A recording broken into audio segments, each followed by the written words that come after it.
Magandang araw sa inyong lahat at eto na naman ako ngayon.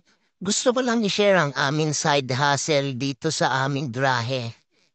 At nagpapa-order nga po pala kami ng lechong baboy. Ayan. So ayan, habang niluluto siya, makalipas ang ilang oras.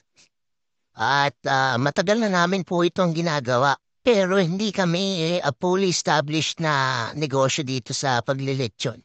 Tamang pa sideline lang po. At ayan, makikita nyo na napakaganda na ng texture niya at malapit na siyang maluto. At maya-maya po aming ipapackaging na yan. Yan, kita nyo naman po kung gaano kaganda pagkakaluto niyang lechon na yan. At ito nga po, nag-i-start na po kami dito mag-packaging. At syempre, sinisigurado po namin sa inyong lahat na kahit side hustle lamang po namin ito maayos po ang aming pagkakaluto at pagkakapackage ng bawat lechon namin, pinapa-order at i-deliver. At sa mga gusto nga pong umorder o itry ang aming lechon, mag-message lamang po kayo dito sa aking Facebook page. Kasama na nga rin po pala dyan yung lutong dinuguan at napakasarap na sauce. At yun lang po, maraming salamat.